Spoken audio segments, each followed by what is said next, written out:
About 18 months ago, a housing and homelessness summit that brought the community together and kind of laid out some plans for connections and partnerships that we were gonna make through that. And we just recently sent that update to the community of what United Way has done to help address some of the issues that we see in our community. We are looking at how can we leverage the dollars that come into United Way and send them back, deploy them back out into the community to these organizations that are on the ground doing the work. Some of those organizations are the organizations like Hope Mission that are meeting the basic needs of folks who are currently experiencing homelessness. Some of those dollars went to organizations like AIM, Rebuild Upstate, Emmanuel's Hammer, Habitat for Humanity, who are working with folks who are maybe low income, maybe right above the federal poverty level, but are struggling to make ends meet. And those dollars are going to prevent folks from ending up in a situation where they're having to make really difficult decisions that might cause them to end up having to leave the shelter, the home that they have, and might cause them to end up becoming homeless. And so those dollars are spread out across lots of partner organizations that are doing the work in the community. And do y'all meet regularly with these groups, and you plan to continue this kind of support? So we try to keep an open line of communication with those partner organizations. We want to be here at United Way, the convener, the group, the place where those organizations come together. And so we try to keep an open line of communication with them so that if a need arises, they know United Way is a place that they can reach out and try to meet those needs. We have a great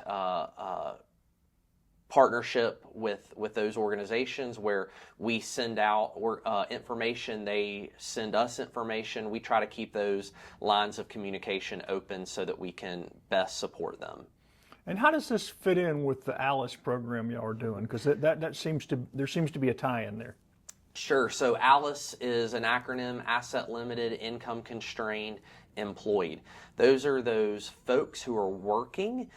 They may be working a minimum wage job, or they might be working a part-time job where they are making above the federal poverty level, so they're not able to receive those government benefits, but they're not making enough money to make up the gap of what they need to live on a day-to-day basis.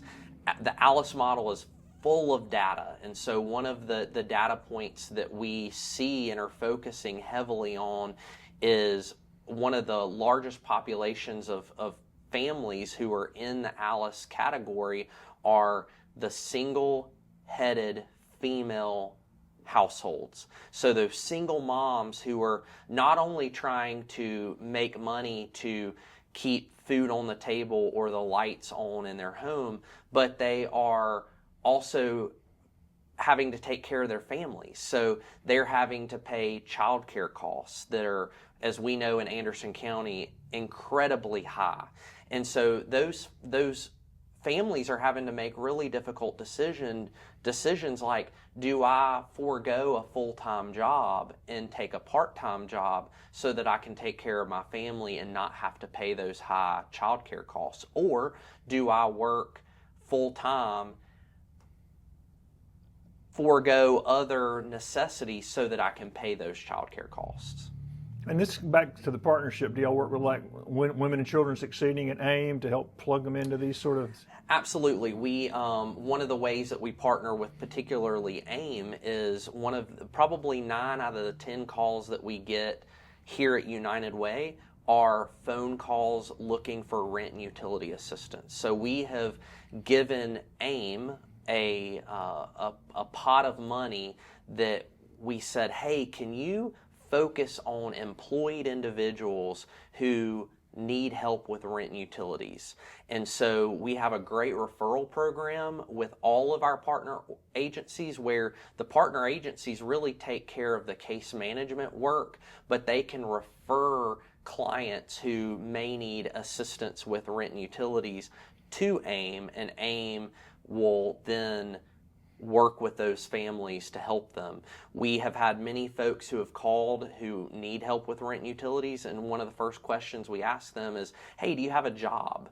And a lot of them say, yeah, I work, I have a job. And so we're encouraging those families, those individuals, hey, reach out to your employer, let them know what's going on, because when employers have good employees, but they know that those employees are dealing with whatever issue they might be dealing with, those employers are a lot more willing to work with those employees, maybe whether it's picking up an extra shift or whatever the case. Some of our referrals have come from employers saying, hey, I've got an employee who's behind on their rent. Can y'all help them get current on their rent bill so that they can deal with the current month's rent as opposed to back rent costs. When it comes to poverty, it's like a snowball. They start at the top of the hill with no snow on them, and as things continue to progress and pile up, by the time they get to the bottom of the hill, they're so covered up with financial hardship that they can't see their way out. And so we really want to help people before they get to that place, before they get to the point where they have to sell their home or get evicted from their apartment and end up in situations of homelessness. One of the things in recent years, Anderson County has had a lot of initiatives to work with the folks we're talking about here. Do y'all partner with Anderson County in these kind of efforts? We always want to keep open lines of communications with the county as well as the city of Anderson. We always want to be good partners and good supporters of the initiatives that the county and city are doing, and so we want to be helpful. I can't point a direct situation where we have partnered, other than at the Lot Project, their Village Homes project. We were the fiscal agent for the Leadership Anderson class. The county was a huge supporter in that program. Transitional housing is one of those things that we think is one of the keys to helping deal with the issues of homelessness in our community.